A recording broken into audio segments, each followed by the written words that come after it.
Olá, meus amigos, bem-vindos a mais um vídeo. Continuando o assunto do nosso vídeo anterior, dessa vez nós vamos introduzir mais um dos pilares da proposta do canal, da missão do canal, mais um dos nossos padroeiros.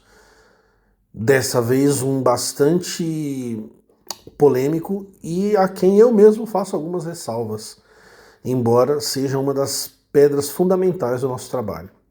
James Hillman. Mas antes de falar do Hillman, a gente precisa repassar algumas coisas que nós conversamos no vídeo anterior. Lembrando que esses vídeos aqui, eles são como que uma síntese ou até recapitulação de muitos assuntos que já foram tratados no canal, que foram tratados no canal Aleph Hofer, que foram tratados na minha página, blog, que não estão mais no ar. Ao contrário do que pensa a escória da internet, não basta 5 minutos ou 15 de vídeos picados para você entender o que dizemos e rotular como baboseira. É um pensamento complexo que exige atenção e que vai exigir atenção de vocês hoje também. Então eu peço que vocês prestem bastante atenção.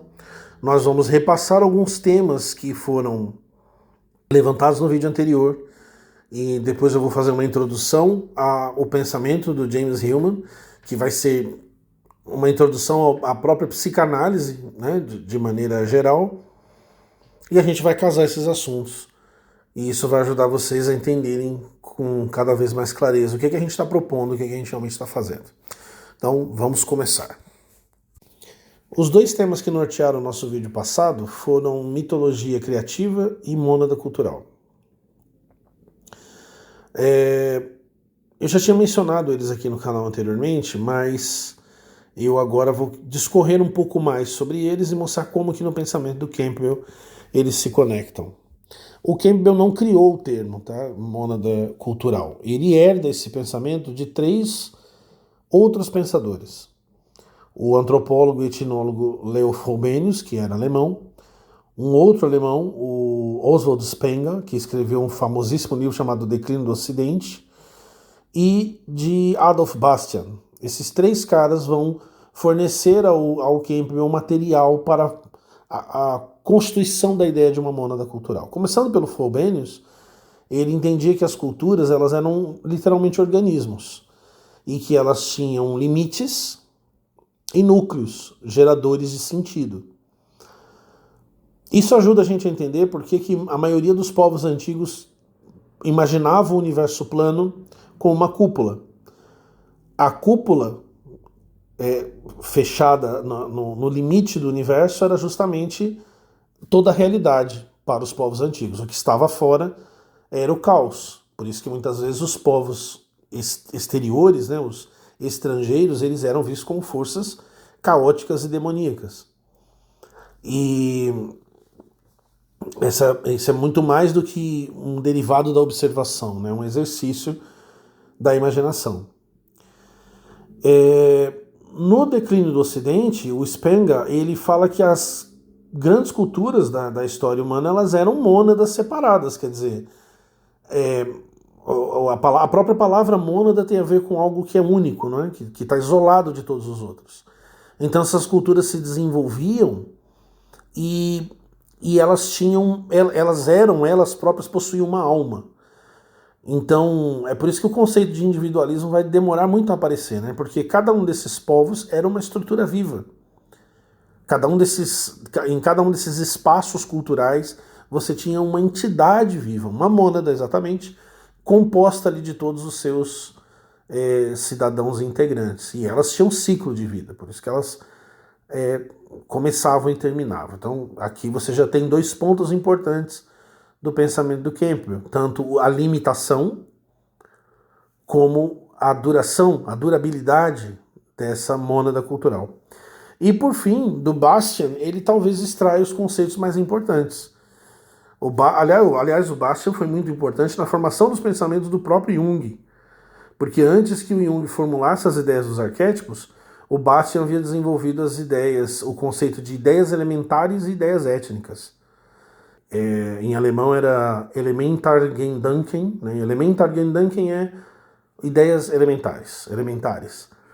E o Volkergedanken, que seriam ideias do povo, né? Volk é povo, ideias étnicas, elas seriam o Elementargedanken seriam os arquétipos, seriam as formas básicas que pertencem a toda a humanidade. Todas as mentes humanas estariam conectadas. E se ele não foi o primeiro, ele foi um dos mais importantes homens a sugerir isso. E isso vai contribuir muito para a ideia do Jung do inconsciente coletivo, né? Então, aonde essas ideias elementares estão armazenadas para aparecerem nas mentes humanas? Um dia a gente fala com mais detalhes, tá? Eu estou tentando ser o mais didático e rápido possível. E as ideias étnicas é a roupagem com que essas ideias elementares se vestem. Ou seja, na linguagem junguiana, você tem as ideias elementares, os arquétipos que habitam o inconsciente coletivo da humanidade, e você tem as ideias étnicas, ou seja, as imagens dos arquétipos. A roupagem histórica, geográfica, social que o arquétipo assume para um determinado povo, em determinada época. O Campbell vai herdar esses pensamentos e vai sintetizá-los na sua ideia de mônada cultural. Então, essa ideia que a gente tem hoje de uma prática religiosa, né? Eu tenho determinada religião e a sociedade vive ou se organiza de X maneira, ela não existia. A mônada cultural ela estava totalmente constituída das ideias elementares e das ideias étnicas. Então o Campbell vai chamar isso de mônada cultural e vai dizer, olha, a mônada cultural ela é uma cápsula que envolve um determinado grupo étnico e dá a esse grupo étnico a visão do universo, a visão do divino e a visão deles próprios. Quem são eles, quem são os deuses e o que é o universo. E aí a gente já começa a entender a importância e a distinção crucial da mitologia criativa, porque a mentalidade do Campbell ela vai basear-se numa ideia de morte e ressurreição, de ciclos de morte e de ressurreição. Dentro da mônada cultural, você recebe, você não cria mitologia, você recebe ela. Você já nasce dentro dessa mônada, você já nasce dentro desses limites e você vai receber o culto, a espiritualidade, as leis, e veja, essas coisas não estão separadas. E essa é a grande crise do Ocidente, né? O nosso mundo está totalmente, como dizia o Max Weber, desencantado, dessacralizado. Né? Nós pensamos apenas em instituições humanas, em instituições legais, em estruturas forjadas pelo homem, até mesmo as religiões são pensadas assim. Então, cada povo, o asteca, o maia, o egípcio, ele recebia o sagrado e os mitos de fora. Ele não criava, ele não construía. E é aí onde o Campbell entra com a proposta da mitologia criativa. Porque ele vai dizer que o mecanismo pelo qual a mitologia nasce não mudou.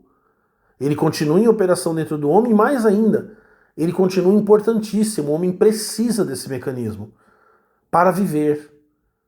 E agora o homem precisa lidar com as suas próprias energias criativas.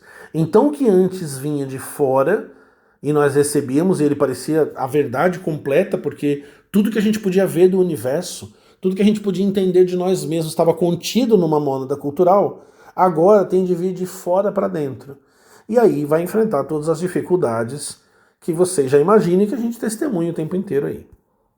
No livro da mitologia criativa, que é o último livro do Máscara de Deus, o Campbell vai mostrando que à medida que a mônada cultural do cristianismo começa a colapsar, começam a surgir os romances de cavalaria. As lendas do Graal, a poesia dos trovadores. O que é isso? O que é esse movimento? O que é que está acontecendo ali? Ele diz que o indivíduo está assumindo o seu papel de criador do mito. A consciência, a psique humana é mitopoética, ela gera mitos o tempo inteiro. E ele observa que esses contos, tanto as lendas do Graal como as poesias, eles mostram indivíduos enfrentando desafios, atravessando florestas. Começa a se desenhar um caminho de individualidade, não mais de coletividade. Ainda que o herói sirva uma causa maior do que ele, essa causa é muito pessoal também. E aí o Campbell vai dizer, bom, assim é o trabalho do criador moderno, né? Os heróis da nova mitologia, da mitologia criativa, são os romancistas, são os poetas, são os artistas. Ele vai falar muito do James Joyce e do Thomas Mann, mas, porra, falamos do Zack Snyder no vídeo passado. David Duchovny, o intérprete do Fox Mulder, lutou muito para trazer as ideias do Campbell para dentro de Arquivo X. Eu já mencionei essa história aqui uma vez. Isso foi um dos grandes atritos criativos que levaram à saída dele. A saída não foi apenas por dinheiro. Claro que o dinheiro, né, sempre é um problema ou uma solução, mas não foi só uma discussão financeira e não foi só o ambiente de trabalho. Ele queria conduzir a série numa direção e ele enfrentava a oposição principalmente da Fox. E essa direção tinha a ver com Campbell. O George Lucas, o próprio George Lucas afirmou explicitamente ter se baseado no monomito, no Herói de Mil Faces, e ele teve uma relação próxima com Campbell. A entrevista O Poder do Mito, que eu sugeri a vocês com o Bill Moyers, é feita no rancho Skywalker, né, o rancho do George Lucas. Então, o que precisa entender aqui? Vamos ser bem claros, vamos ser transparentes. O que o Campbell estava dizendo é que a qualidade mítica do que o George Lucas fez é exatamente igual à qualidade mítica do que nos foi dado por um Homero, do que nos foi dado por um Moisés, do que nos foi dado no Bhagavad Gita.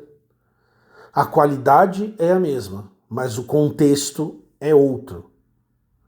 E muita gente já me questionou isso. Mas as religiões antigas ainda têm influência e a cultura pop não é assim. A gente vai tentar entender isso.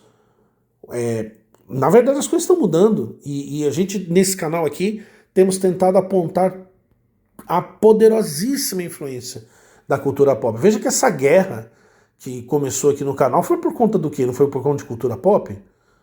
Pessoas exaltando um filme podre, de um diretor podre, e a gente dizendo, cara, isso aí é muito sério, não dá pra brincar com isso. E por que é sério? Porque o destino da humanidade está em jogo. Nós não estamos criando coisas vazias, nós não criamos coisas vazias. Nós subcriamos, como dizia Tolkien, né? O poder divino da criação, esse dom criativo continua em nós sempre.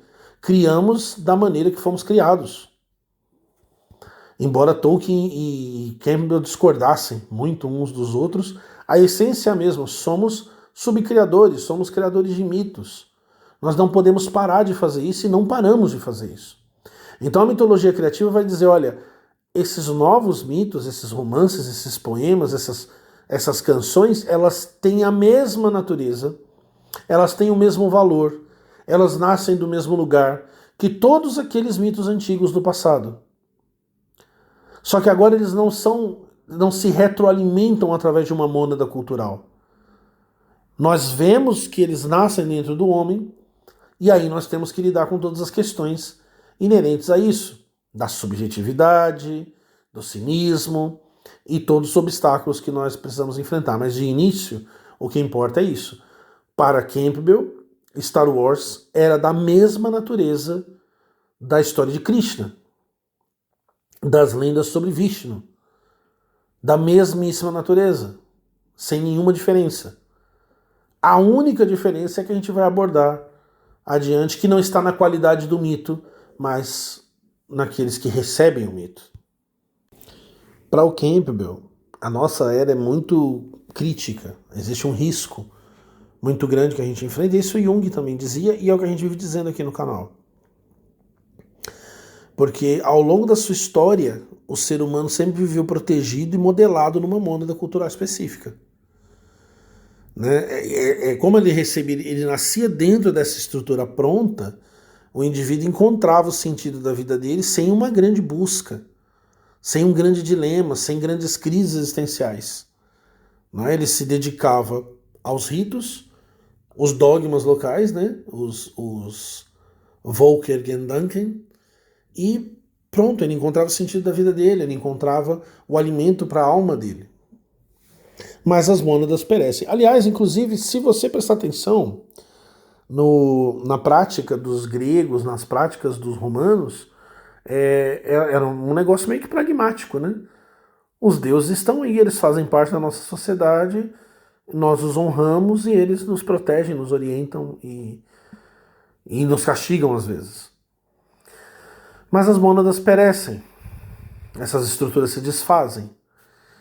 E, como dizia o Campbell e como discutiu Jung com Freud, quando acontece essa quebra, quando essa ruptura acontece, o ser humano vivencia uma crise. Porque o ser humano esquece quem ele é, ele perde o seu sentido. Sem os dogmas locais, sem as ideias étnicas, sem as imagens arquetípicas, o ser humano se desconecta dessa profundidade da vida. Consequentemente, ele se desconecta da profundidade dele mesmo, ele perde a conexão com o sagrado, com o que normalmente nós chamamos de Deus. E aí entra o trabalho da mitologia criativa, porque a mitologia criativa agora vai ter que mexer nos escombros das mônadas, porque todas elas acabaram, inclusive a cristã, inclusive a mônada cultural cristã, ela também se estilhaçou. É por isso que eu sempre digo que não é possível ser cristão, porque o cristianismo não é uma religião que você pratica num dia da semana. Ele era um reino, ele era uma proposta de sociedade, ele era uma nova sociedade, ele era um novo mundo que foi consolidado, experimentado e acabou. E como ele tem dizer isso traz um peso muito grande, mas é preciso ser dito, para que nós não fiquemos fingindo que estamos vivendo um cristianismo que nem está ao nosso alcance mais.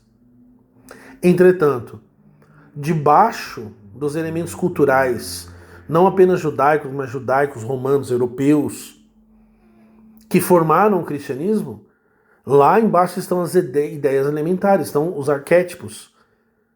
E é isso que a mitologia criativa vai fazer. Ela vai recuperar esses arquétipos, vai tirá-los do meio dos escombros das mônadas culturais e vai trazê-los à vida. Então o grande mito da ressurreição, o grande mito do Salvador Celeste, o grande mito da criatura do caos derrotada, esses mitos, esses arquétipos permanecem vivos. Mas perderam a sua força luminosa, sua força sagrada, quando essas mônadas desabaram. Então, o artista criativo faz isso. Então é aquilo que eu disse antes. O vetor antes era de fora para dentro, né? Nós recebíamos a mitologia. Agora é de dentro para fora. Agora, por isso que o Campbell dizia, ele fala isso na entrevista ao Bill Moyers, o novo mito precisa incluir a máquina. Star Wars inclui a máquina. Ele precisa incluir a máquina e ele precisa incluir o universo, ele precisa incluir a extensão do universo. Ele diz que quando os astronautas da Lua olharam para a Terra e perceberam que não haviam mônadas, não haviam divisões, tudo era uma única coisa, era um único organismo no meio do infinito, nadando no meio do infinito. Ele diz que essas barreiras não foram quebradas apenas visualmente, não foram quebradas apenas culturalmente, elas foram quebradas dentro do ser humano. O novo mito precisa do infinito. Ele precisa do espaço, ele precisa das estrelas, ele precisa da ciência. Então, os artistas vão recuperar o sentido que traduz o mundo contemporâneo, que traduz o mundo no qual nós estamos vivendo no mundo sagrado, que torna esse mundo científico, cético, literal, materialista, um mundo transparente para o sagrado de novo. E aí a gente se depara com a grande barreira.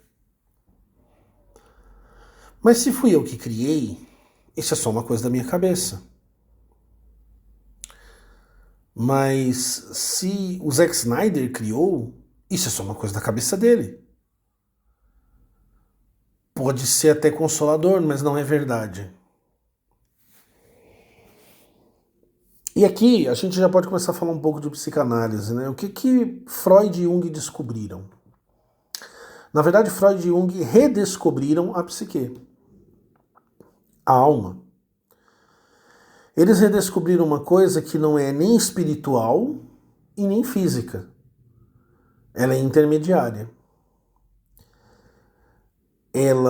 Você pode percebê-la, você pode reconhecê-la, você pode estudá-la, mas você não pode categorizá-la nem como algo espiritual, nem como algo físico. E é por isso que até hoje a psicanálise é chamada de pseudociência. Porque a ciência, bem como a religião, está presa no físico. E Jung fala disso no prefácio de Resposta a Jó. Que as pessoas que disputam, os crentes e os incrédulos, que disputam o nascimento virginal de Jesus Cristo, estão presos na palavra físico. Uns dizem que é fisicamente impossível e os outros dizem que foi fisicamente um milagre. Que se eles abrissem mão disso e encontrassem a categoria do psíquico, aquilo que está no meio do físico e do espiritual, que une essas duas partes, na verdade, eles encontrariam uma resposta mais satisfatória. Esse campo é o que nós perdemos. É por isso que nós dizemos que o ser humano perdeu a alma. Isso não vale só para as pessoas que nós criticamos muitas vezes aqui no canal. Isso vale para todos nós. Para mim, para você que está me ouvindo, para a tripulação da Última Thule. Nós somos seres humanos em busca de uma alma. E quando nós encontramos a nossa alma, a gente descobre que o subjetivo não é a mesma coisa que irrelevante ou irreal. Para a gente tentar começar a entender isso melhor, a gente tem que ver de onde nasce o mito, como é que ele se forma, e ter uma ideia, porque isso é extremamente amplo, de por que o mito adquiriu esse caráter tão vazio. Por que ele perdeu a sua substância para nós? Então, primeira coisa, o próprio Campbell dizia, o mito é uma função da biologia. E Jung concordava com ele. Então Campbell dizia o seguinte, o nosso corpo não tem órgão para digerir comida, para mastigar comida e digerir comida. Então a psique também possui uma estrutura para digerir a experiência com o literal, tudo que você está vendo, tudo que teus sentidos captam, e digerir isso em significado. Então, quando um artista está criando uma coisa, ele não está manipulando um conceito intelectual vazio e sem sentido. Ele está traduzindo impulsos do sistema nervoso dele, do tronco encefálico dele, das camadas mais profundas, mais arcaicas da biologia do ser humano, algo com que ele compartilha com todos os outros humanos, e transformando isso em sentido e significado. E se essa linguagem biológica, a gente fala em mitopoese encarnada, que esse é um dos fundamentos do canal, né? Se for possível aí, editores, coloquem as 3 colunas aí dos fundamentos. Mitopoese encarnada. O mito encarnado, o mito no corpo, o mito na carne. Se essa linguagem biológica te incomoda um pouco, faz parecer que é menos do que espiritual, lembre-se que nós já falamos aqui de William Blake. William Blake dizendo que a ideia de que o corpo possui uma alma é uma ideia errada que tem que ser abolida. O corpo é apenas a manifestação visível da alma, aquilo que pelos 5 sentidos nós podemos captar. Então teu corpo é apenas a parte mais externa da sua alma. Eles são uma coisa só. Então a gente está falando de alma, a gente está falando de corpo, essas coisas não se separam. Então, o mito, ele indica, ele é um sintoma de vida, ele é um sinal de que estamos vivos, de que nós estamos vivendo.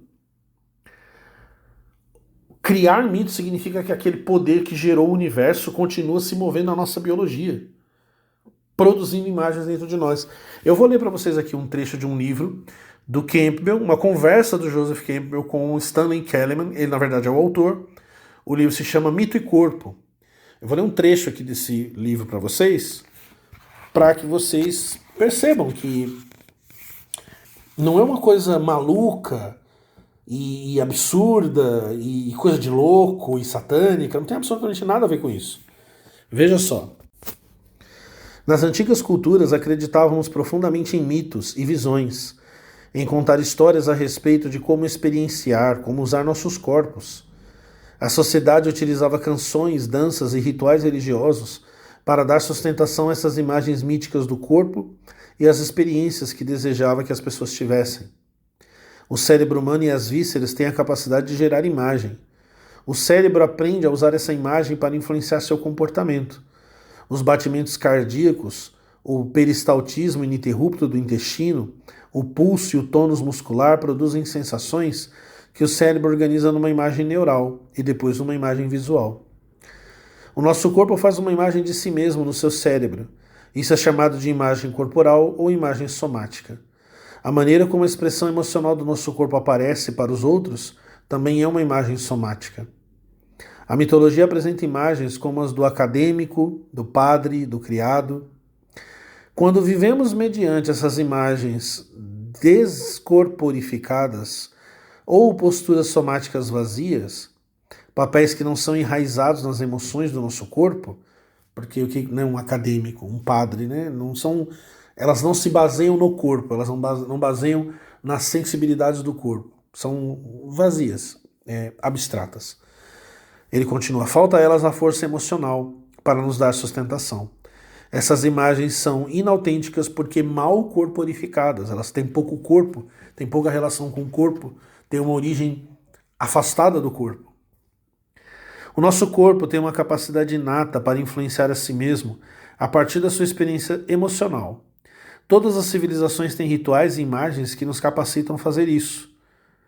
Usamos essas imagens como modelos. O diálogo interno e externo gerado por esses modelos nos ajuda a formar uma subjetividade pessoal, um conjunto de percepções e outro de movimentos musculares que podemos volitivamente ligar ao comportamento. Todos nós estamos envolvidos com um processo em cada dia de nossa vida, sabendo disso ou não. A maioria de nós não sabe como tentamos nos manipular a nós mesmos para que gostem de nós, para sermos mais femininos, mais masculinos.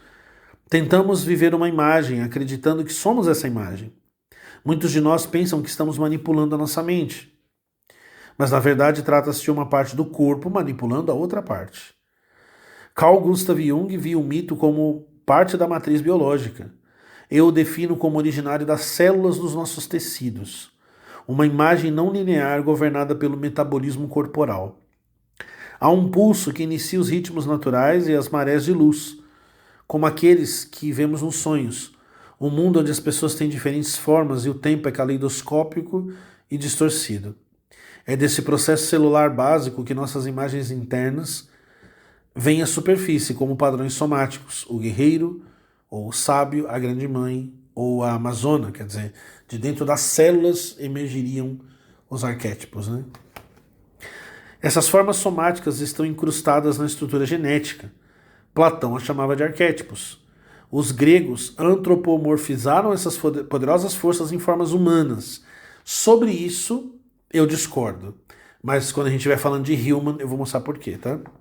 Justamente a palavra antropomorfizar. Estou gaguejando, mas você entendeu. O seu panteão de deuses e deusas. Eles deram a cada uma dessas forças um nome de um deus. Assim era possível dizer: aquele homem tem o sim deus do mar, a subida das marés e hormônios e tempestades excitatórias. Ou aquele homem é raivoso, inconstante e imprevisível como Zeus. Esses padrões de comportamento corporal eram vistos na natureza e a natureza humana era vista como natureza corporificante. Deixa eu só corrigir, não é que eu discordo completamente, porque nós falamos disso também no vídeo passado. Como são potências da alma, como são potências interiores. E interiores, quando a gente está falando de interioridade, eu não estou falando de algo que está dentro do teu corpo, eu estou falando das profundezas do teu corpo, que é um com a sua alma. Então, até certo ponto, eu discordo. Mas essa ideia de que essas forças foram apenas tornadas humanas, né, elas receberam forma humana, porque antropomorfizar é exatamente isso, né, dar forma de homem. Hillman discordava radicalmente dessa mentalidade. a gente não vai discutir isso agora, mas o que importa é da nossa mais profunda interioridade e daquilo que nós compartilhamos com todos os seres humanos, das nossas células, das energias mais íntimas dentro de nós, emergem esses poderes, emergem esses arquétipos e eles ganham, então, formas culturais. Quer dizer, isso é experimentado o tempo inteiro, nosso corpo não mudou, ele não parou de produzir essas coisas. Mas há um bloqueio dentro da nossa mente. Há um bloqueio dentro da nossa psique que não permite que a gente complete o processo. E quando eu digo completar o processo é porque não basta que o artista crie. É preciso algo mais agora. É preciso um outro passo, é preciso um próximo passo que tem que ser dado por nós. O mito não vai se completar na entrega. Muitas mitologias estão emergindo. A Marvel é uma delas, a DC é outra delas.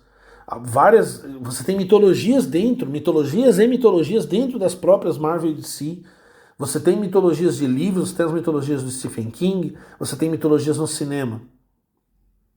Mas se nós não recebermos adequadamente essas mitologias, então o próximo passo, que torna concreto, não vai ser completado.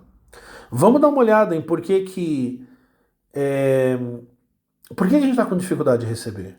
O que é que nos impede? Por que a gente lida de maneira cínica com essas coisas?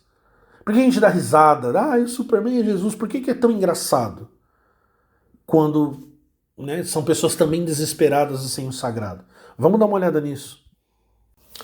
Vamos dar uma olhada aqui nesses pontos que eu listei para a gente conversar sobre o que é que barra o nascimento de um novo mito. Tá ali escrito realismo capitalista, sequestro da libido e cinismo. Pronto, realismo capitalista. Eu sabia que vocês eram de esquerda, que vocês são a falsa direita. Calma, boneca. Nós nunca nos dissemos de direita. Ok? Isso não quer dizer que nós somos de esquerda. Embora o termo realismo capitalista tenha sido cunhado por um cara de esquerda. Mark Fisher, já falei dele aqui no canal. Quem chegou com a novidade de que nós não somos de direita chegou um pouquinho atrasado. Sensacionalista, né? Fanático é assim mesmo. O fanático religioso que nos acusam ser, né? Agora, o que significa realismo capitalista? Primeiro, para o Mark Fisher, significa que a impressão, a sensação generalizada, todo mundo pensa assim, de que o sistema atual no qual a gente vive é o único que é viável. Eu até já imagino pessoas comentando aí, mas é claro que é, você está propondo comunismo? Não estou propondo nada. Eu estou dizendo que o capitalismo que nasceu como uma ideologia, assim como nasceu o fascismo, assim como nasceu o socialismo, o liberalismo, o capitalismo nascem como ideologias, deixam de ser ideologias para se transformarem em realidade. Então você vê a galera da direita usando a expressão based. O cara é based, quer dizer, ele está firmado na realidade. Ele não está olhando para ideologias, porque para ele o capitalismo não é uma ideologia. E para nenhum de nós é. Essa é a realidade. Mesmo as pessoas que dizem estar ao lado da esquerda não consideram os sistemas de esquerda viáveis. Tanto é que eles começaram a apelar para a esquerda woke. O nascimento da esquerda woke, a inclinação em direção ao pós-capitalismo, que é muito, como muitos chamam, é justamente a percepção de que o sistema capitalista é o único viável. O que se deve preocupar agora é criar novos nichos, novos mercados, é diversificar a base das indústrias. E o woke é isso aí. Ele é um capitalismo cor-de-rosa ou cor de arco-íris e que atende a uma esquerda que não vê mais viabilidade nos seus sistemas antigos. Só que não é apenas isso. Se no passado o capitalismo triunfou sobre oponentes, hoje a gente não consegue nem imaginar uma alternativa. Porque ou se recorre a ideias antigas que nunca são realmente executadas, porque ninguém sabe como executá-las, né? Não encontram viabilidade. A esquerda discute, inclusive, os poucos esquerdistas raiz discutem até entre eles, e nenhum outro sistema foi pensado e nem será.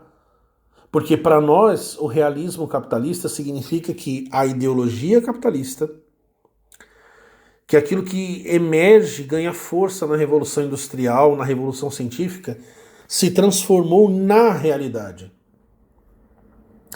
Quando você lê o livro do Francis Fukuyama, que eu já mencionei aqui também, inclusive o Fischer até tenta contradizer, tenta responder ao Francis Fukuyama, falando sobre o fim dos tempos, né? Sobre a vitória do liberalismo, o fim da dialética hegeliana. A realidade é o liberalismo, a realidade é o neoliberalismo, a realidade é o capitalismo. Nós enxergamos isso de maneira absolutamente literal e radical. O capitalismo se transformou em algo tão real quanto a gravidade, quanto o heliocentrismo. Eles emergem juntos na mente humana e vivem juntos na mente humana. Por que está escrito ali sequestro da libido? Se você já me ouviu falar antes, as imagens arquetípicas são símbolos. O que significa isso? A gente acabou de ver aqui, ela conecta o externo, tua cultura, teu ambiente, ao inconsciente coletivo. As ideias étnicas se unem às ideias inerentes. E isso é um símbolo. É literalmente isso que é um símbolo. Ele une partes. Ele é a função transcendente, como dizia o Jung. Só que ele não é um artefato intelectual estático, ele é um dínamo. Para funcionar ele precisa de energia, ele precisa ser alimentado com energia. E essa energia é a energia da libido, que para o Freud fluía apenas dentro da sexualidade, mas para o Jung era a fonte da vida.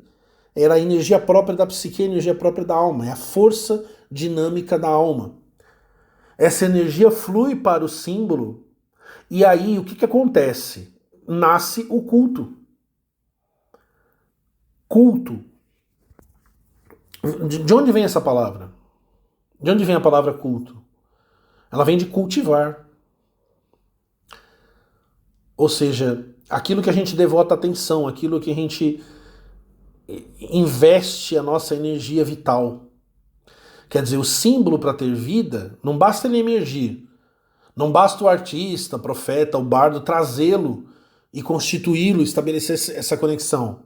É preciso um investimento massivo de libido, que a gente não consegue. Porque o capitalismo, ele é libidinal, e cada vez mais.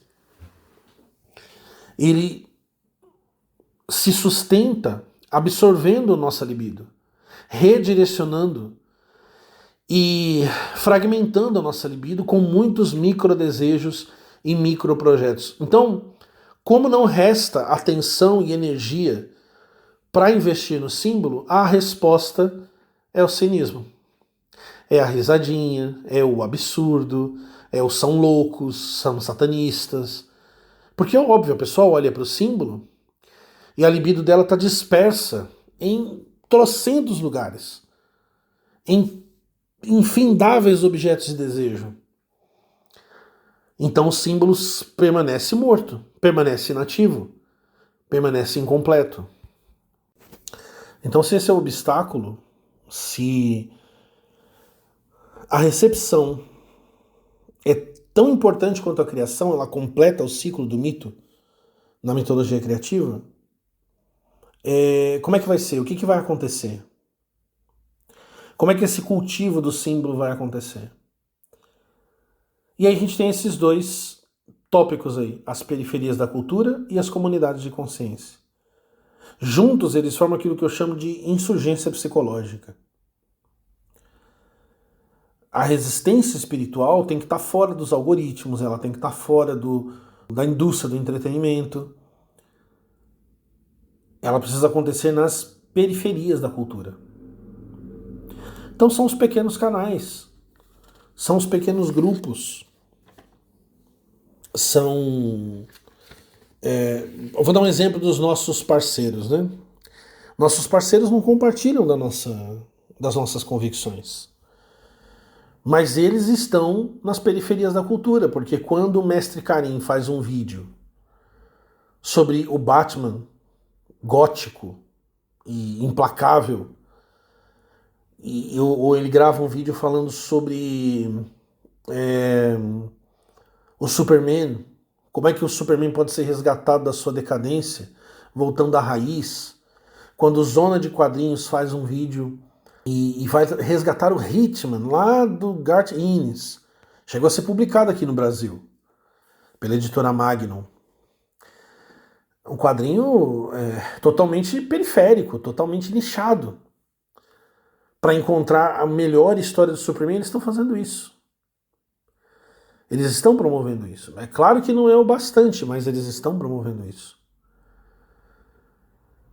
O mistério da encarnação cristã, ele é contínuo. Ele está pulsando na interioridade da nossa psique agora, não é amanhã, não é depois. Quando eu falo em insurgência, eu estou dizendo, olha, essas comunidades de consciência são pessoas que deixam fértil o solo com o investimento de libido coletivo no símbolo. O que quer dizer, né? A gente se afasta do hiperconsumo, a gente se afasta da urgência, da ansiedade econômica, né, da gratificação instantânea. Isso é uma coisa que individualmente não dá para fazer. Né? A gente renega a ideia de que tudo é mercadoria e nenhuma coisa é sagrada, porque quando isso acontece, o solo interior ele vai secar, não vai haver energia psíquica, o símbolo que o artista trazer não vai criar raiz, vai ser só entretenimento, vai ser passageiro, vai ser alvo de crítica. A grande batalha não é cultural, não é militar, não é política. Ela é dentro de nós, pela nossa atenção e nossa imaginação. Então, essas comunidades, elas... E eu não estou falando só do Nova Gênesis. Eu não estou falando só de canais.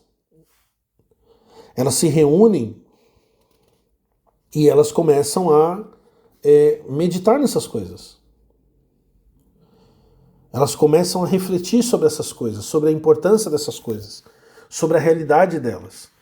Elas, se vocês acompanharam aí os últimos acontecimentos, vocês viram as pessoas rindo da oração do Kal-El, né? Mas essa oração não pertence a eles. Nós somos uma comunidade de consciência, nós estamos trazendo esse símbolo para a nossa consciência. Realmente, Superman não é Deus para eles. Porque na consciência deles, o Superman não foi investido dessa energia psíquica libidinal. Então nós nos reunimos em torno desse símbolo. Você pode se reunir em torno de outro. Nosso canal parceiro aqui também, o Polaris, ele tem outros símbolos que ele chama a atenção das pessoas para que elas se reúnam em torno. O fato é que essas comunidades de consciência, que vão ser ridicularizadas, vão estar sempre na periferia mesmo, são grupos dispersos na internet, às vezes encontros pessoais, eles vão resguardar o símbolo e vão investir a sua libido neles. E à medida que vão investindo a libido nesse símbolo, o símbolo vai ressurgindo. Ele vai se reenergizando. Ele vai sendo cultivado. E vai deixando de ser uma realidade subjetiva para se transformar numa realidade do grupo. Foi exatamente isso que aconteceu com o cristianismo. Exatamente isso. O que eu estou narrando aqui é a história do cristianismo.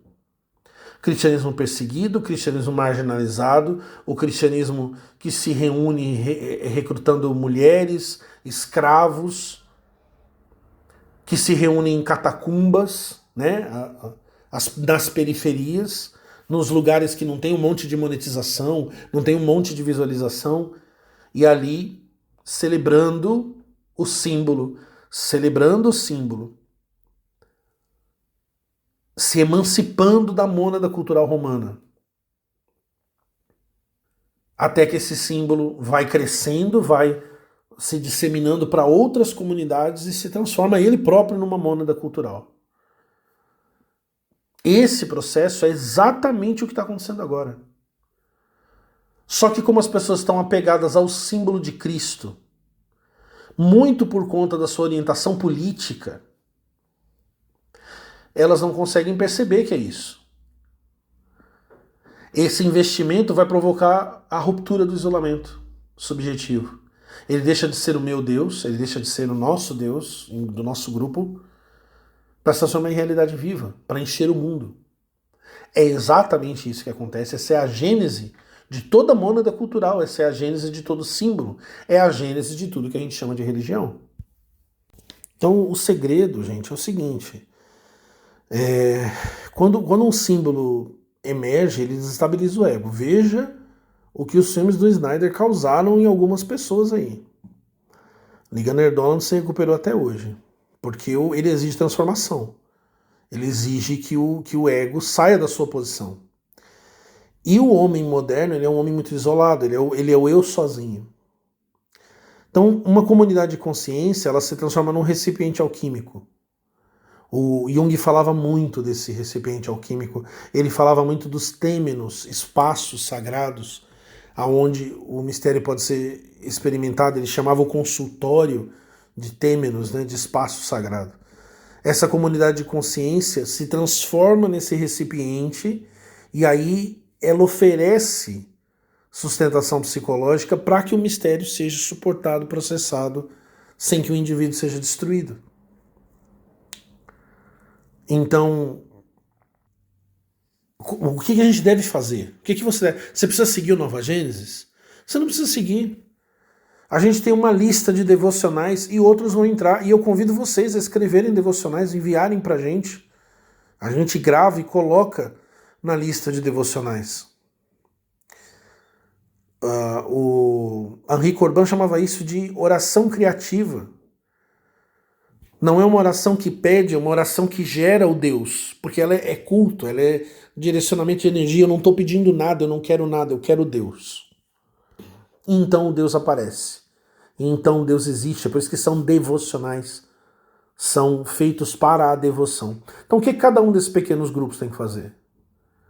Sejam pequenos grupos, sejam canais independentes, núcleos de contracultura, espaços onde as pessoas possam se reunir, grupos pequenos possam debater, interpretar, vivenciar a visão do artista. Não basta você dizer, porra, o trabalho do Grant Morrison é incrível. Você está vivenciando isso?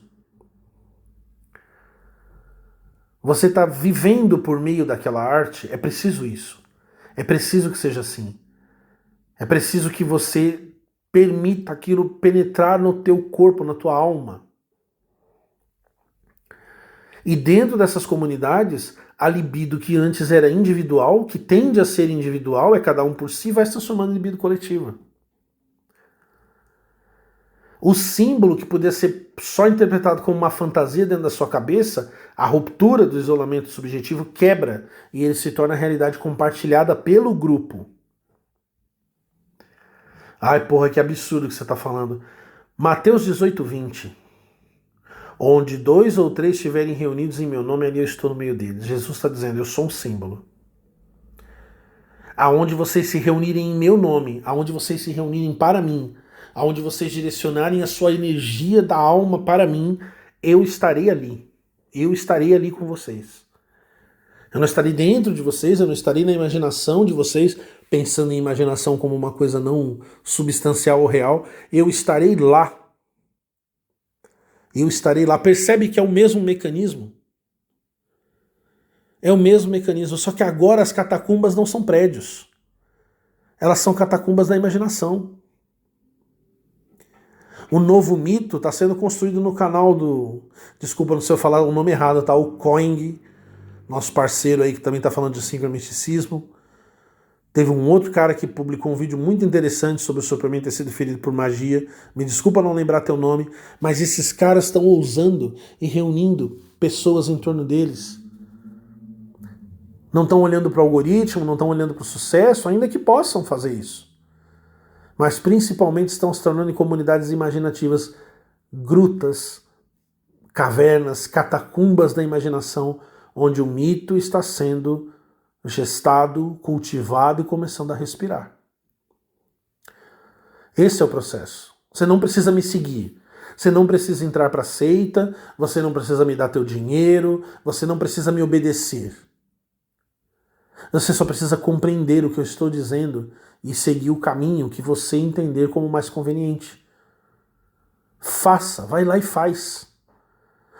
Vem para as periferias e faça o teu trabalho. E nós estaremos juntos de qualquer maneira. Então não, câncer da internet. O Superman não é Deus para vocês. E nós nunca chamamos vocês para que fosse. Ele é Deus para nós. Ele é Deus da nossa pequena comunidade de consciência. A nave multiversal Ultima Thule. E nós o estamos oferecendo para o mundo e algumas pessoas estão sendo atraídas e se decidindo a cultivar esse mito. Esse é o grande mistério, essa é a grande repetição. E por que não pode ser o cristianismo? Alguém pode perguntar. Por que não o cristianismo? Ele já está consolidado, você está usando o evangelho. A gente vai precisar do Hillman para entender, mas antes, deixa eu dar uma palhinha sobre os próprios textos bíblicos, que vão ajudar a entender o que aconteceu com o cristianismo, além de ele ter sido uma mônada cultural que se extinguiu, o que realmente aconteceu com o cristianismo que impede que ele seja hoje uma ferramenta de ressurreição. Eu pensei que seria, tá, gente? Eu vi uma quase mônada cultural se formar na Renascer, na Igreja Renascer em Cristo nos anos 1990, ela desabou. Eu acreditava que uma mônada cultural potente poderia se formar na Rússia, até minha ruptura com Alexander Dugin, e eu compreendi que não, o caminho não é esse mesmo, não adianta esperar pelo surgimento de mônadas culturais, porque elas vão morrer muito antes de nascer.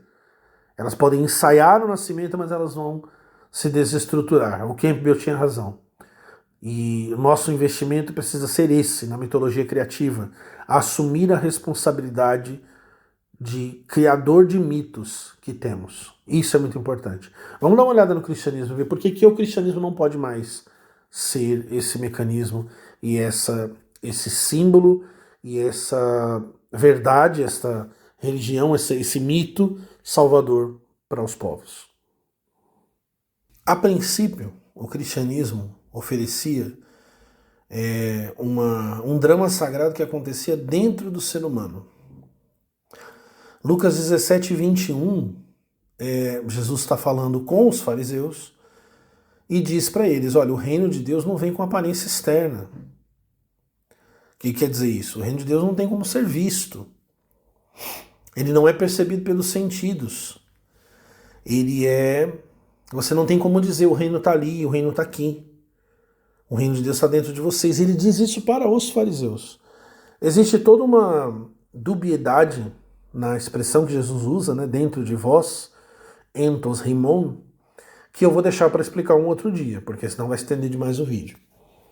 Mas é interessante ele dizer que mesmo dentro dos fariseus o reino de Deus acontecia. Era onde ele podia acontecer. Então essa é a realidade do cristianismo. Aos poucos, essa realidade deixou de ser interna e começou a se transformar em cada vez mais numa realidade externa. Cada vez a igreja externa passou a assumir o lugar do reino de Deus. Inclusive essa foi a crítica de muitos teólogos da libertação. Sei que arrepia o céu da boca de algumas pessoas ouvir falar de teólogos da libertação, mas essa foi a crítica. A igreja não pode substituir o reino de Deus. Claro que para eles o reino de Deus tem a ver com socialismo e com revolução e tal, mas o reino de Deus é isso. William Blake matou a pau. Segundo ele, os apóstolos e Cristo ensinavam a imaginação. O reino de Deus dentro de você agora é a tua imaginação. Agora, você tem o reino de Deus aí dentro de você agora. Você está esperando ele fora? Você acha que ele vai aparecer nos Estados Unidos? Você acha que ele vai ser a Sião dos santos dos últimos dias? Não, não vai. O reino de Deus não vem com aparência externa, ele está aí dentro de você.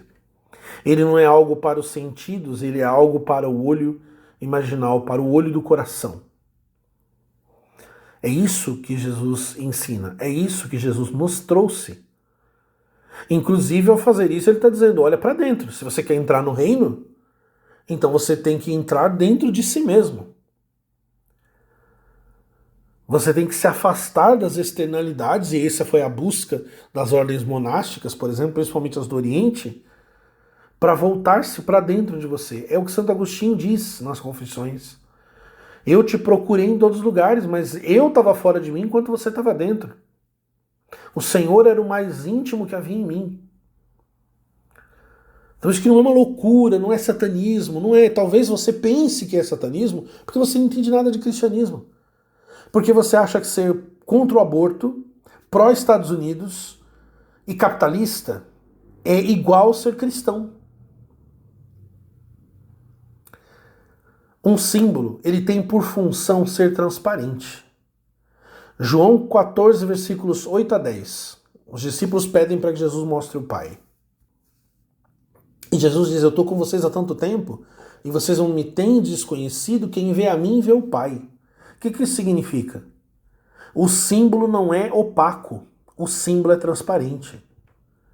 Jesus não disse eu sou o Pai, ele disse quem vê a mim vê o Pai. Porque o que faz as obras em mim é o Pai. Jesus é transparente para o Pai.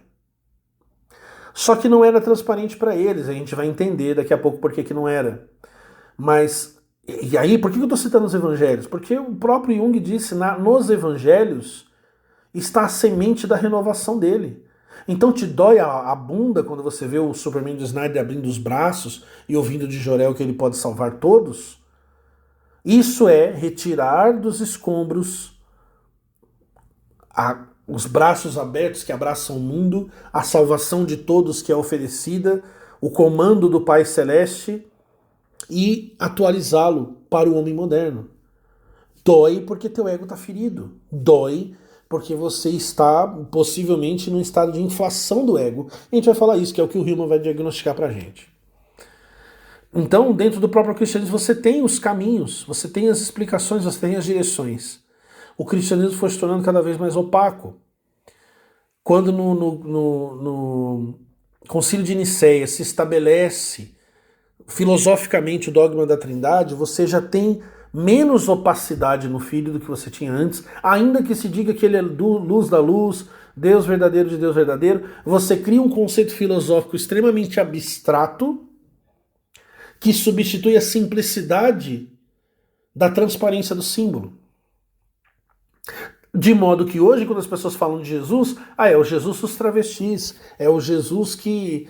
Jesus faria isso, Jesus diria aquilo, Jesus jamais diria aquilo outro. São projeções das pessoas sobre Jesus, ao invés de se enxergar o Pai nele. E enxergar o Pai nele significava o quê? Quem era o Pai? O Pai era o Deus do Antigo Testamento. Ele era o Pai.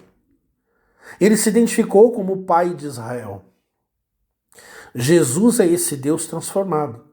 Jesus é esse símbolo transformado, esse é o tema de Resposta a Jó. Essa é a crise que nós estamos vivendo hoje. O símbolo de Deus está se transformando outra vez. Deus está se transformando de novo. E quanto mais a gente resiste, mais nós vamos sofrer. Então, quando ele diz quem vê a mim vê o Pai, ele está dizendo, se você olhar para mim da maneira correta, com o olho do seu coração, com o reino de Deus que está dentro de você, que está dentro até dos fariseus, porque a religião engessada, legalista, cínica dos fariseus, ela era fruto da imaginação também. Só que de uma imaginação literalizada. É o que a gente vai falar já já. Se você olhar para mim com esse olho do coração, você vai ver o Pai. Você vai ver o Pai transformado. Você vai ver o símbolo transparente para o mistério para o qual ele sempre se abriu. Se nós olhamos para o Superman, em especial o Superman do Snyder, e vimos através dele, os que não veem, os que estão cegos, ficam enfurecidos. Então vamos lá. Finalmente vamos entender James Hillman. Como eu disse, embora ele seja uma pedra fundamental no ensino, eu tenho algumas ressalvas ao trabalho do Hillman. Não vou explicar isso hoje, mas posso dizer assim, que é importante, se você tem interesse, começar do começo. Tá? Entenda bem Freud, entenda bem Jung, e então você passa para Hillman. Sem esses fundamentos, eu vejo, eu testemunho isso muito, as pessoas tendem a interpretar errado os conceitos do Hillman que já tem inerente neles um certo risco.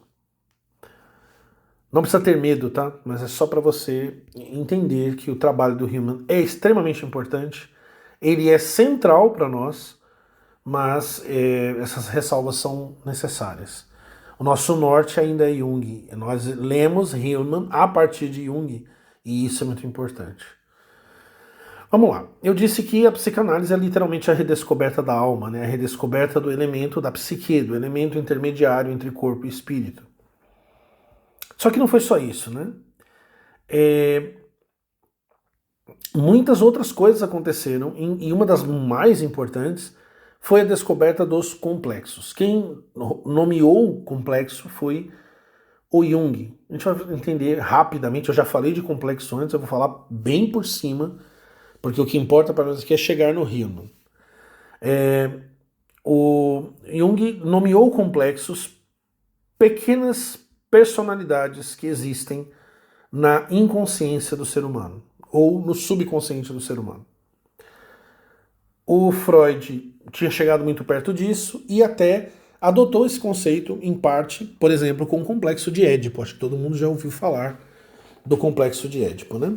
Só que o Freud costumava chamar os complexos,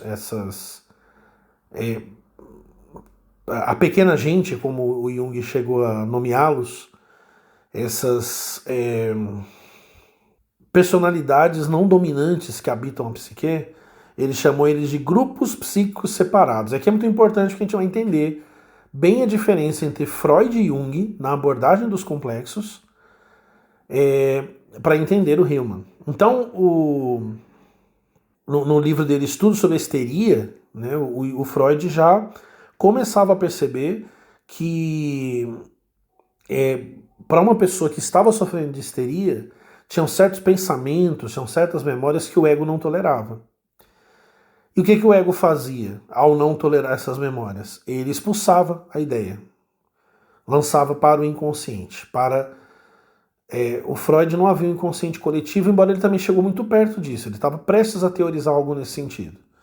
Eu acho que a briga com o Jung acabou impedindo que ele concluísse a mesma coisa que o aluno dele concluiu, mas basicamente ele descobre o inconsciente. A esse processo de expulsão dessa ideia incômoda, ele deu o nome de recalque. Hoje você só ouve isso na boca de funkeiro, né? Recalque é inveja. Então, o recalque é o recalcar, o esmagar, o sufocar uma ideia que é insuportável para o ego. Só que essa ideia reprimida não some, né? Ela fica aglomerada junto de outras memórias traumáticas, né? Ou seja, tá falando de trauma, tá falando de ruptura, né? De outras quebras, de outras coisas que o ego não poderia suportar e que ele também depositou ali no inconsciente. Elas iam se acumulando e formavam o que o Freud chamou de grupo psíquico separado. E esse grupo psíquico separado, ele funcionava de forma autônoma. E ele era o gerador dos sintomas físicos da histeria, que eram muitas vezes paralisias, né, que não haviam nenhuma causa médica. No passado achavam que era maluquice, até mentira. Né? E o Freud vai descobrir que não. Ele vai atribuir a esses grupos psíquicos separados, a essas causas físicas das doenças dos pacientes dele. E aí ele, como que isso acontecia? Né? Ele dizia, para o Freud tudo estava ligado ao desenvolvimento sexual. Né? O desenvolvimento psicossexual ele tinha 3 estágios, né? Oral, anal e fálico. E a energia libidinal ia fluindo e se desenvolvendo a partir desses níveis. Quando algum trauma acontecia num desses estágios, ou uma gratificação excessiva, tá? Não é só ser proibido, muita gente pensa isso, não é apenas ser vetado, às vezes é receber gratificação demais. Em qualquer uma dessas fases, a energia ficava presa ali, a energia da libido ficava presa ali. E ele chamava isso aí de fixação. É como se a energia libidinal ficasse girando em torno daquele trauma ou da gratificação em excesso. E os grupos psíquicos separados, eles seriam atraídos justamente por esse nó, né, energético. Mais tarde, o Jung desenvolveu aliás, o Freud desenvolveu uma arquitetura mais elegante da psique, onde ele começou a falar sobre o id, o ego e o superego. Mas quando você vê principalmente a descrição do superego, você literalmente vê um complexo, ou seja, você vê uma entidade separada. O superego, muitas vezes usando a voz do pai ou de um professor que era muito rígido, ele se transforma naquela voz censuradora, aquela voz acusadora até, que se abate quando a gente está muito deprimido, quando a gente está se sentindo culpado. Né? Essa entidade, ela é, bom, praticamente autônoma. Ela fala literalmente dentro da sua cabeça. Então você percebe que o Freud dizia que ele tinha uma alta voltagem, né? Ele era uma personalidade separada com uma autonomia avassaladora e que ficava muito grande nos momentos de crise de depressão, por exemplo. Então é importante entender isso, porque o Jung vai entender de maneira radicalmente diferente essas outras personalidades dentro de nós. Então, para entender aqui que para o Freud, elas iam se formando ao longo da vida. Elas iam aparecendo ao longo de traumas ou de excessos. Enfim, o desenvolvimento que deveria ser natural do indivíduo, da psicossexualidade do indivíduo, passa por acidentes e vai se deformando e vai produzindo esses grupos psíquicos separados do ego. Já o Jung vai ter uma interpretação bem diferente e mais ampla. Vamos dar uma olhada no que o Jung falava sobre isso. Então, se para o Freud os complexos eles estavam sempre ligados à biologia e à biografia, né, eles estavam ligados sempre à história pessoal do indivíduo, né, ou uma repressão de um desejo, ou uma agressão na infância, né, uma anomalia que é causada pelo recalque. Para o Jung, não era uma anomalia, a psique já nascia fragmentada. E por que ela nascia fragmentada? Embora ele entendesse que o ego também era um complexo. Ela nascia fragmentada porque a raiz da consciência, da psique, são os arquétipos coletivos. E esses arquétipos transcendiam a biografia do paciente. Então, esses arquétipos eles vão atraindo experiências e vivências e formando complexos. Então, quando você fala em complexo materno, complexo do herói, complexo de Messias, você está dizendo que existem essa pequena gente, esses pequenos centros, essas pequenas consciências autônomas dentro da tua psique que se sobrepõem, que às vezes geram problemas para o teu ego. Porque para o Jung, o ego também havia sido gerado pelo arquétipo. O arquétipo do herói e meio que selecionado pelo self, ou pelo self, né? Tanto pelo arquétipo do herói como pelo arquétipo do self. E que ele havia meio que sido selecionado para ser o regente desse espaço da consciência. Então, o Jung ele via a consciência como se fosse uma confederação de estados, assim, todos autônomos. E o ego deveria ser o negociador que vai conversando por meio da imaginação ativa, né, o método que ele desenvolveu, negociando, conversando, escutando e trazendo harmonia, como se fosse um maestro e os outros complexos parte da orquestra. Já o Freud tinha uma visão muito diferente, porque ele entendia o inconsciente como um espaço muito rebelde que precisava ser conquistado. Ele entendia como uma quebra, né? Uma quebra da saúde. Então você não poderia simplesmente ficar convivendo com os complexos. Né?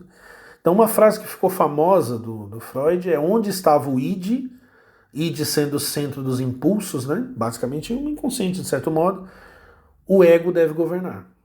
Então ele usava muitas expressões da arqueologia, da colonização, né? Então, para o Freud, você tinha que desarmar o complexo. Ele é uma anomalia, ele é uma anomalia doente. Ele drena a tua energia.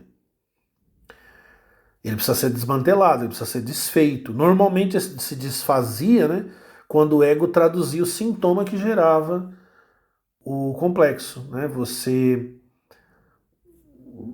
descobrir uma causa na tua biografia, na tua história, quase sempre um trauma da infância. Quando a razão entendia aquilo, então o combustível emocional que dava força para essa personalidade se dissolvia, acabava. O objetivo do Freud era adaptar o ego à realidade social. Né? Essa era a grande questão do Freud. Né? Ou nós somos bestas guiadas pelos instintos, ou nós vivemos em sociedade. Nós nos desenvolvemos para viver em sociedade, então o ser humano precisa se livrar da tirania do inconsciente. O ego precisa colonizar os espaços. O Jung pensava diferente. Ele dizia, você não cura o complexo, você muda a sua relação com ele. Porque os complexos são essenciais à psique. Tem energia presa no complexo, na visão do Jung? Tem libido presa lá? Tem libido presa lá também. Mas à medida que você vai dialogando com o complexo, essa energia que estava presa e que gerava o conflito, por exemplo, você dizer coisas que não quer dizer, você não conseguir ser uma pessoa fiel, você gaguejar quando fica nervoso, né?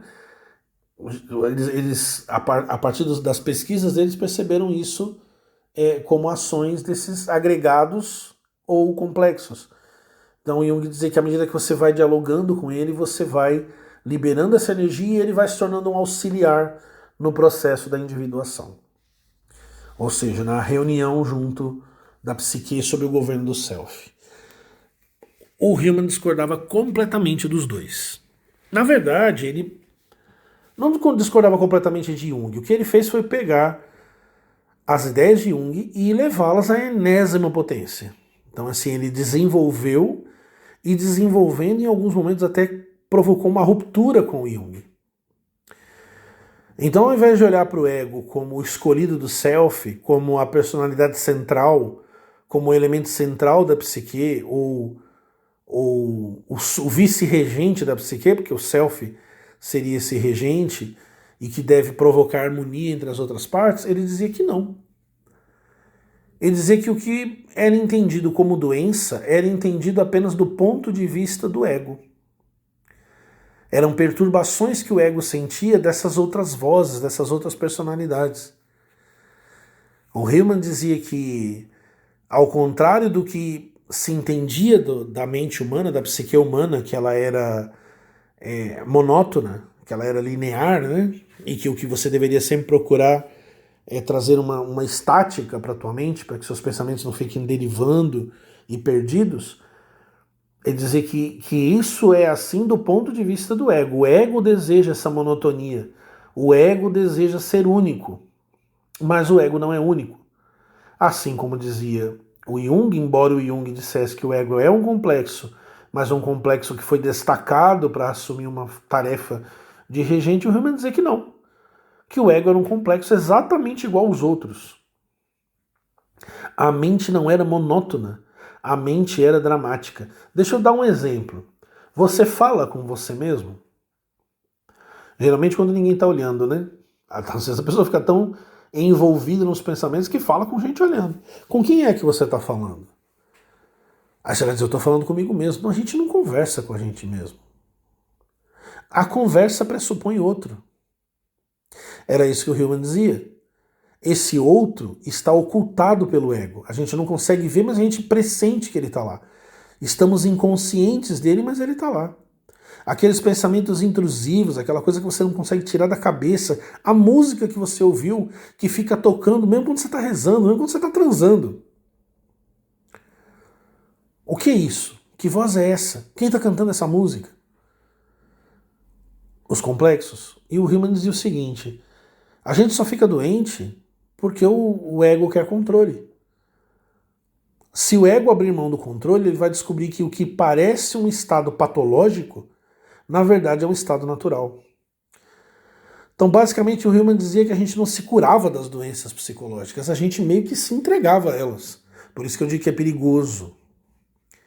Porque se você está ouvindo isso e achando legal, é diferente de você entender o que isso realmente significa. É diferente de o seu ego realmente abrir espaço e passar pelas experiências necessárias. Porque assim, ou existe um fortalecimento do ego, como Freud queria, ou uma destruição do ego, como os telemitas e os magistas do caos procuram. E não é nenhuma coisa nem outra. Então o Hillman dizia o seguinte, a gente tem que dar ouvidos a essas vozes. Aprender a conviver com elas. Aí elas não serão mais depressão, aí elas não serão mais bipolaridade, aí elas não serão mais ansiedade, elas serão vozes, elas serão pessoas que a gente dialoga e que a gente não tenta harmonizar, não. O caos permanece. A gente só descobre quem elas são. Mas o Hillman dizia que o ego tem uma função muito específica. E é sobre essa função específica que a gente vai ler agora no Revendo a Psicologia do James Hillman. Em Invisíveis, quando o Danny passa pela sua experiência de abdução, seu encontro com Barbeliche, ele recebe a seguinte informação que você está vendo aí na imagem. É o corpo que está na alma. Isso se encaixa perfeitamente com as ideias de Henri Corbin, já mencionado aqui no canal outras vezes. Próximo vídeo eu vou falar um pouco mais dele. Mas se encaixa muito com o Hillman também, porque o que o Hillman fez foi justamente unir Jung e Corbin, porque eles tinham uma discordância, a gente conversa sobre isso num outro dia. A alma seria o ambiente que nos cerca. A alma seria a alma do mundo, não a sua alma, não a minha alma. Logo, perder a alma é perder-se dessa alma do mundo. E o Hillman tinha uma crítica muito grande ao trabalho da psicologia na sua época. Eu vou começar a ler aqui para vocês. Hillman falando em Revendo a Psicologia. Veja que interessante, vou explicando. O atual culto da psicologia à pessoa, em cada uma de suas manifestações, desenvolvimento da personalidade, inventário da personalidade, psicodinâmica pessoal, pesquisa de opiniões e diferenças pessoais, seu fascínio como objeto de pesquisa, está baseado num literalismo ideológico, o personalismo. Aqui ele vai colocar personalizar em confronto com personificar. Nos próximos vídeos eu tento explicar a diferença no pensamento dele, tá bom? A psicologia tomou a metáfora do personificar e a literalizou numa ontologia de pessoas. Nós personalizamos, veja que não é personificar, né? Nós personalizamos a alma enfiando-a toda no ser humano. Por isso que a gente fala minha alma, né? A gente ficou tão chateada comigo. Ah, está falando da minha alma. Pois é. A própria psicologia é uma parte dessa constante alocação da alma dentro dos limites da pele humana. O último estágio desse processo é encolher a alma a seu mais simples e estreito espaço, o ego. Assim, inchando esse eu, ele colocou entre aspas, mas com letra maiúscula, na inflação chamada psicologia do ego. Basicamente todas as psicologias, antes da psicologia arquetípica. Jung fundou a psicologia analítica e o Hillman vai fundar a psicologia arquetípica. Para ele mesmo, a psicologia de Jung era uma psicologia do ego. Ele continua, pois a psicologia do ego é o que hoje resta a nossas almas, seja ego corporal, ego sentimento ou ego individuado. A psicologia está envolvida com a construção do ego e não com o cultivo da alma. Cultivo, falamos agora, né, sobre culto, cultivar a alma, cultivar, porque a alma é feita de imagens, ele vai dizer isso várias vezes nesse livro, repetindo as palavras do próprio Jung. Quando nós perdemos as imagens arquetípicas, nós perdemos a alma. Seja você quem for. Você pode ser um pastor, você pode ser um padre. Se você perdeu as imagens arquetípicas, você perdeu a alma. Tá? Isso é um sintoma, não é uma crítica do louco do Nova Gênesis. O campo que é dedicado por seu próprio nome à alma, né, psicologia, psique, gasta seus recursos em fortalecer e desenvolver um fantasma, que a qualquer momento pode cair presa da despersonalização. Ao identificar a alma e o trabalho psicológico com o ego subjetivo e seus objetivos, ou seja, o ego é subjetivo, o ego não se vê como subjetivo em nenhuma psicologia, mas ele é. E esse ego subjetivo tem objetivos. Ele diz que sujeitar a alma, identificar a alma com o ego, atenção, hein? Ao identificar a alma e o trabalho psicológico com o ego subjetivo e seus objetivos, a psicologia se torna satânica. Pesado, hein? Pesado. Pois é precisamente essa identificação da alma ou da personalidade com o ego que experimenta, de acordo com o psicólogo visionário William Blake, o caminho de Satã. Olha, agora ele citou Blake. Como assim William Blake dizia que a identificação da alma com o ego é o caminho de Satã? O que ele está querendo dizer aqui? Do que ele está falando? Eu disse que o corpo e a alma são uma coisa só. O ego está profundamente ligado ao corpo. Ele está profundamente relacionado com o corpo. Mas isso quer dizer que ele abarca a alma? Não. Então ele está evocando Blake aqui por quê? Porque ele está fazendo menção a Urizen, o deus racionalista de Blake. Ele está associando o ego com Urizen. Ele está dizendo que o ego, assim como o deus Urizen, que é o Satanás de Blake, que é quem divide, é quem cria conceitos, é quem literaliza as coisas.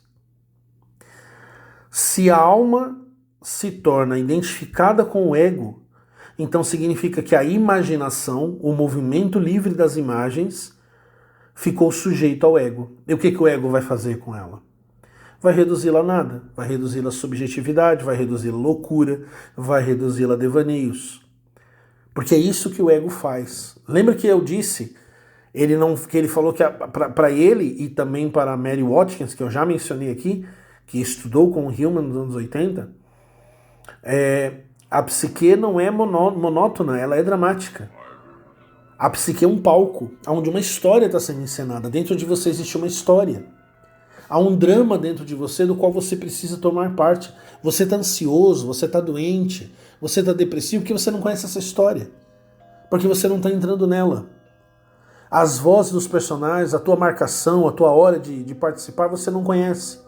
Você tem algumas lembranças, algumas visualizações dela quando você dorme, quando você sonha. E quando você sonha, você está imaginando, as imagens estão se movimentando e é ali que você descobre, ou deveria descobrir, que não é o ego que cria os sonhos. Por isso que todas as psicologias tentaram traduzir as imagens do sonho em informações para o ego. Isso significa aquilo, isso quer dizer aquilo, isso é um recalque, isso é um trauma, isso é um arquétipo. O Hillman era totalmente contra esse tipo de análise e eu sou parcialmente contra. Eu acho que deve-se começar aí para que o paciente possa redescobrir a alma, entender que o sonho é importante e então depois a gente avança para algo mais profundo. Mas existe um teatro dentro da tua alma, existe uma peça, existe uma história sendo narrada e você não está vendo. E qual é o papel do ego dentro dessa história? Vamos ver aqui.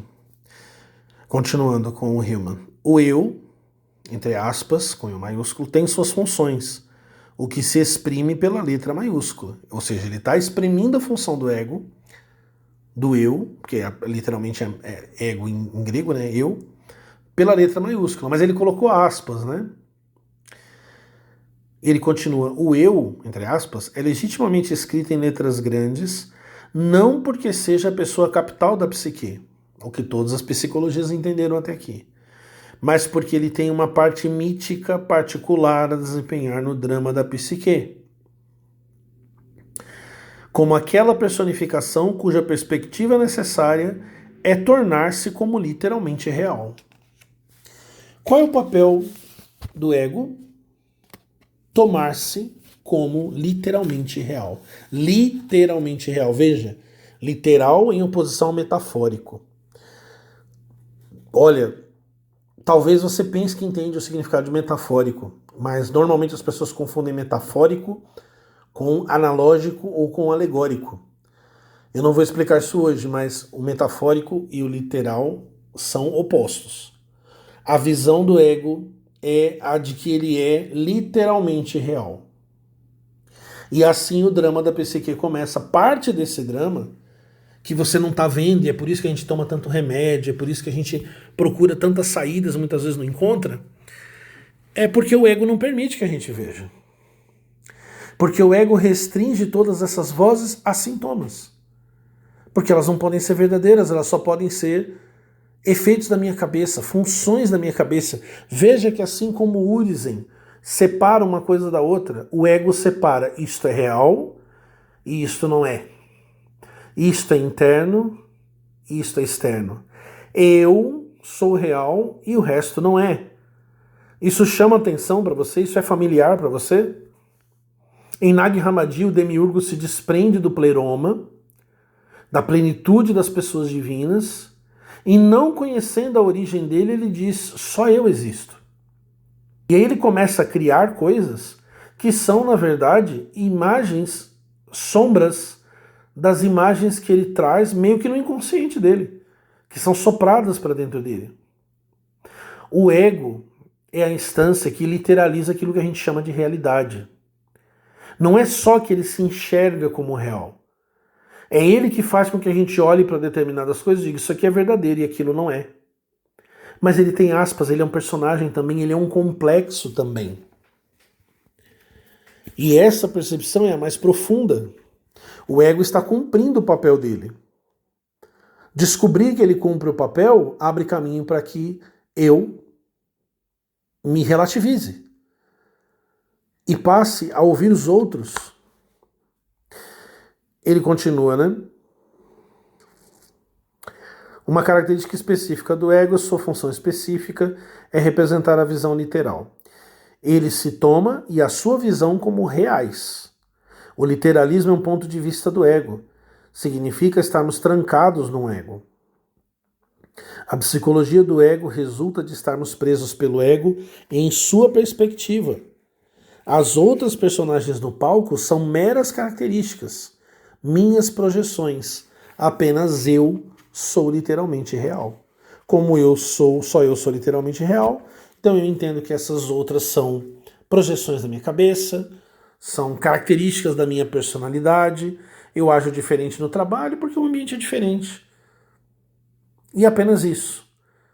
E nunca escuta essas outras vozes. Essas vozes, essas imagens, que o Hillman não chamava de complexos, ele chamava literalmente de imagens, ou de vozes, ou de imaginais, que você não ouve no ouvido literal, tá? A esquizofrenia é um assalto do ego, o ego sendo assaltado por essas vozes, quando elas foram reprimidas num nível drástico. Eu vou mostrar o Hillman falando sobre doenças, tá? Por isso que eu digo, uma pessoa que está sofrendo um surto esquizofrênico, o que você vai fazer com ela? Obviamente medicar. Obviamente você vai medicar. Obviamente você vai interromper aquele fluxo e então tratá-la com uma psicologia mais aberta, para que ela possa lidar com a peculiaridade da mente dela. Ela tem uma mente hipermítica. Ela não pode silenciar como a maioria silencia e vai convivendo, embora está cada vez mais difícil para todos esse silenciamento, né? A maioria vai convivendo. Aquela pessoa não consegue. Ela precisa entender isso e entendendo isso até se tornando um exemplo para os outros. Mas primeiro ela precisa ser tratada, tá? Então assim, responsabilidade é muito importante. Eu não conheço ninguém que leve a sério o trabalho do Hillman aqui no Brasil, mas isso é muito importante e é uma chave muito importante para que vocês compreendam tudo que eu disse até aqui. Vamos juntar tudo agora para a gente encerrar? A Revolução Industrial e a Revolução Científica foram revoluções literalistas. O realismo capitalista é a visão do ego. Do ego que se enxerga apenas ele como real. Isso não pode cair enquanto nós não enxergarmos os outros que habitam dentro da nossa alma, os outros imaginais. Quando você lê uma HQ do Superman, eu falei que eu chorei lendo Terra 1, né? Superman Terra 1. Por que eu chorei? Por que eu me emocionei? Porque eu tive uma experiência na minha alma com aquela imagem. Ou seja, aquela imagem é real. Ela é experimentada dentro da nossa alma. Ela não é apenas um fenômeno físico, ela não é só porque você é inocente, porque você é tolo, porque você não cresceu. Aliás, essa ideia de crescer, de ser adulto, de ser responsável, de ter posses, tudo isso são expressões do ego. O próprio Jung entendia que a vida o ego deveria se desenvolver até um determinado ponto, e então depois desse desenvolvimento do ego, em que ele casa, adquire coisa, então ele buscaria a individuação. Bom, não tem ninguém procurando a individuação, porque o ego não abre mão da realidade dele. Mas ele é parte de uma trupe. Quando você diz assim, o Batman é o meu personagem favorito, e você me dá as razões do Batman ser seu personagem favorito, o que você está me dizendo é, o Batman habita minha alma. O Batman é uma das vozes da minha psique. O Batman está dentro da minha interioridade. E você precisa aprender a lidar com isso. Assim com o Superman, com o Homem-Aranha, com o Hulk. E isso eu estou falando dessas figuras mitológicas. Então quer dizer que, unindo a Campbell, aquilo que o artista busca, aquilo que ele faz emergir, repercute dentro das nossas almas, porque já está lá. Por que um filme faz tanto sucesso? Porque aquela imagem já está dentro de nós. O reino de Deus já está dentro de nós. Há uma ressonância, há uma concordância. Mas pelas resistências do ego, pelo cinismo do ego, pela ideia do ego de que literalidade tem a ver com a experiência que ele tem com o corpo, que ele sequer entende que é apenas uma parte da alma, é uma imagem da alma, como ele se acha dono da sua própria imaginação, dono das imagens que supostamente estão dentro da cabeça dele, então ele resiste àquela imagem e o ciclo não se completa. Mas aí acontece o hype, aí muita gente ganha dinheiro, aí a história se deforma, enfim, tudo que a gente tem observado aí. A gente não está falando só de salvar a cultura pop, a gente está falando de salvar o ser humano. E para isso não dá para ficar numa horizontalidade. Ah não, se tem quadrinhos de esquerda, beleza, tem os da direita aqui, a gente vende por Nerdola, você vende por Lacrola e tá todo mundo feliz. Não foi isso nem que esses grupelhos aí, canárias, prometeram, né? Acho que eles tinham prometido coisas diferentes. Acho que eles diziam que está travando uma guerra cultural, mas eles na verdade estão travando uma guerra financeira. E assim é o ego. O ego vai rir dessas coisas, ainda que ele responda a elas. Olha a Anitta, como ele é apaixonado por Homem-Aranha. O Homem-Aranha habita a alma dele. É uma figura imaginal para ele, com quem ele precisa dialogar. Teria tanto a aprender, quem sabe virava a gente, né? Então, ainda assim, o ego se impõe. E algoritmos, redes sociais, eles são terrivelmente fortalecedores do ego, porque eles constroem câmeras de eco. Câmaras de eco, sabe como as palavras são próximas, né? Eco e ego, né? E essas câmaras de eco fazem com que o seu ego vá se estendendo e ficando gigantesco, e quanto maior, mais frágil. Mais fácil de ser atingido e de ser ferido. Então esse processo, né, esse fluxo de energia que fica estagnado, que se desvia, e há interesse dos, como diz o Grant Morrison, dos senhores do mundo material, que essa energia seja desviada. Basta ver aí como os arquétipos são usados no marketing hoje em dia. Que você não se individue, que você não experimente a individuação, que você não experimente, como dizia o Hillman, a realidade das imagens, a vida das imagens, que você não reencontre a tua alma nas imagens, porque assim você vai sempre ser um excelente consumidor, porque eu vou atrelar a necessidade arquetípica ao meu produto, e você vai buscar ali a realização que você nunca vai encontrar. Esse é o cenário que nós estamos. É esse que a gente está tentando romper, e é por meio desse processo, pelo cultivo que fazemos pela nossa comunidade de consciência, Nova Gênesis, Nave Multiversal Ultima Thule, e por todas as outras que nós estamos desafiando a nascer, a existir, independente de nós.